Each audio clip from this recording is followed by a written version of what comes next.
Media-media top Eropa berebut memberitakan satu hal yang selama ini tak pernah mereka sangka, bahwa Indonesia kini diakui sebagai negara paling pemberani di dunia. Keberanian yang bukan hanya kata-kata, tapi sudah dibuktikan di tanah Arab, di hadapan polisi, di hadapan sistem, di hadapan dunia. Bahkan para pengamat Eropa sampai menyebut bangsa ini tak bisa ditekan, tak bisa ditaklukkan. Inilah bangsa pemilik nyali nomor 1 di muka bumi, di dunia. Indonesia, negara yang dulu mungkin sering diremehkan, kini berdiri tegak di mata dunia. Bukan karena teknologi, bukan karena senjata, tapi karena satu hal, nyali. Ya, keberanian bangsa Indonesia kini tengah disorot oleh media-media besar Eropa. Mulai dari The Guardian, Le Monde, Marca, sampai Sky Sports Europe, semuanya mengangkat headline yang sama. Indonesia, the fearless nation. Bangsa Asia Tenggara ini buktikan arti sebenarnya dari keberanian. Semua bermula dari satu peristiwa yang viral di tanah Arab. Peristiwa yang membuat aparat keamanan Arab Saudi kelimpungan dan membuat dunia bertanya-tanya, siapa sebenarnya orang Indonesia ini? Kejadian yang mengguncang tanah Arab. Hari itu di Stadion King Abdullah Sports City, Jeddah, ribuan supporter timnas Indonesia datang dengan satu tujuan, menyuarakan semangat merah putih, mendukung Garuda berjuang di kualifikasi Piala Dunia 2026. Namun yang mereka temukan bukan sambutan hangat, melainkan diskriminasi dan perlakuan tak pantas. Gate stadion ditutup, akses dibatasi, bahkan polisi Arab Saudi menahan massa pendukung Indonesia.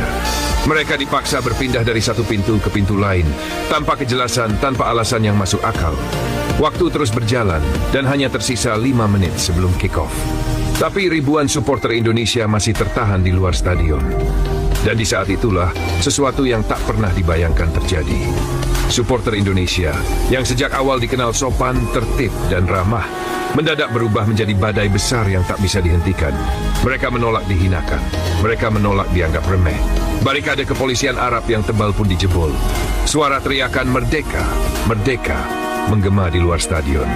Dalam hitungan menit, ribuan supporter Indonesia menerobos masuk ke area stadion, membuat polisi Arab Saudi kalang kabut, berlarian tak tentu arah. Kepolisian Arab Saudi kalah nyali. Media-media Timur Tengah langsung geger. Tayangan video dari berbagai sudut memperlihatkan aparat keamanan Arab Saudi tak berdaya menghadapi amukan moral dari supporter Indonesia. Kepala kepolisian Arab Saudi bahkan akhirnya mengakui secara terbuka, jangan pernah mengusik nyali orang Indonesia. Mereka sangat berani, bahkan di negara kami, personel kami kewalahan. Mereka kalah bukan karena senjata, tapi karena mental dan tekad orang Indonesia. Pernyataan itu menjadi headline di berbagai media Arab dan langsung diterjemahkan oleh media Eropa. Dari sanalah lahir narasi baru tentang Indonesia, bahwa bangsa ini tak bisa ditekan, tak bisa dipermainkan. Media Eropa berlaporan khusus tentang kejadian ini. The Guardian menulis panjang lebar.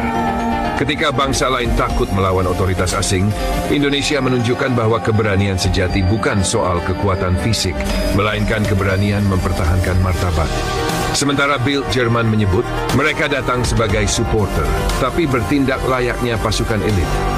Dan Marca Spanyol bahkan menulis judul besar di laman olahraganya, Indonesia, negara dengan mental baja dan nyali tak terbatas. Video aksi supporter Indonesia di tanah Arab menjadi viral di Eropa.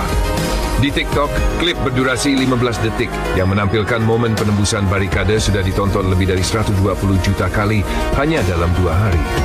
Hashtag Indonesian Bravery pun memuncaki trending dunia. Pengamat Eropa anggap Indonesia bukti kekuatan moral dunia timur. Tak sedikit pengamat politik dan budaya di Eropa yang mulai menaruh perhatian besar terhadap Indonesia.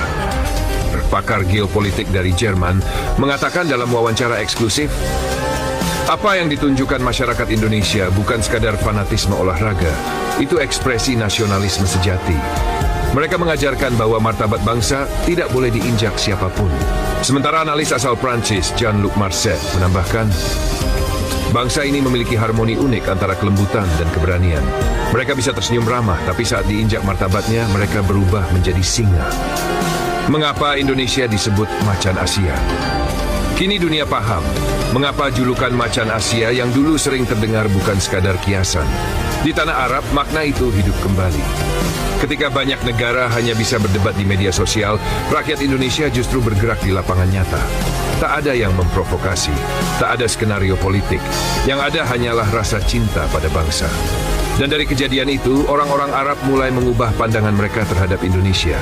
Dulu, Indonesia hanya dikenal sebagai negara pekerja, negara wisata, atau negara yang ramah.